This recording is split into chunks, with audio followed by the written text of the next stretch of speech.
President William Ruto's Kenya Kwanza regime today marked 30 days of being in office. However, it is the fulfilling of their poll pledges that is key to Kenyans, especially in the wake of tough economic times. The Ruto administration promised to bring down the cost of living in their first 100 days. Mheshimiwa Daktari William Samoei Ruto. While in Komarok, Nairobi yesterday, President Ruto urged Kenyans to be more patient as he seeks way to implement his promises, among them the Hustler Fund. Tunaona hii Kenya yetu itakuja shika laini vizuri sana. Sio kama masiku zingine, sio kama mahali tumetokea, ilikuwa ngumu. Lakini tunaona itakuwa mzuri. Tutulie tu kidogo, tuwape nafasi. Na sisi kama wafanyaji biashara wa transport tumeona kwamba ile matunda yapo katika uongozi huu wa siku ndogo sana katika historia ya Kenya. However, a section of Kenyans had high expectations of at least reduced prices of food commodities and fuel in the shortest time possible. Hata ni kama tunarudi ni worse than vile kulikuwa. Sababu ukiangalia kama mafuta iko 179. Wakati serikali ile ingine ulikuwa unaona wanatoa subsidy. Another section saying they'll accord him some more time to organize his government.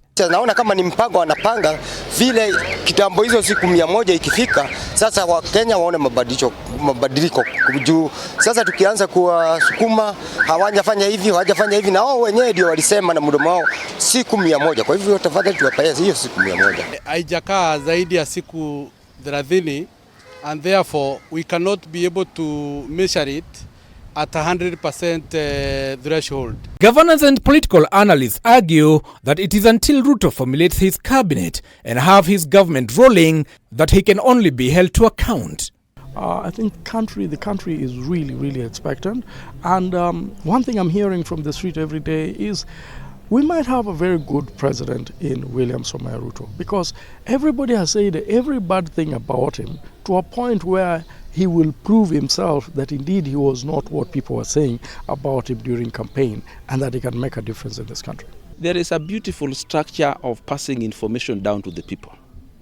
Talk to the country, let them know it is not possible to get into the office today before you study what was there before you completely study the handover notes, and then you are already making declarations on reducing those things. Pundits saying once he forges his government, he must prioritize government programs that will ease the cost of living for the ordinary Kenyans. We need to do probably slow down on capital expenditure and ensure that we have a system that works for the people, where necessary we can give subsidies, where necessary we can lower taxes, especially sometimes on energy. If you're taxing your countrymen, you're taxing the owners of this country to a point where they cannot take their children to school and they still work for your government, they will steal from you. The taxes must be looked into. For example, the taxes in fuel. Among the promises already made is the swearing in of the 6 judges of Court of Appeal left out by his predecessor, provision of affordable fertilizer, and returning port operations back to Mombasa as promised. Ruto also signed executive orders, one giving financial autonomy to the police and the other granting financial autonomy to the judiciary. Naomba tu tusaidie utuletee a lasting solution. Giverson Maina, K24, Nairobi.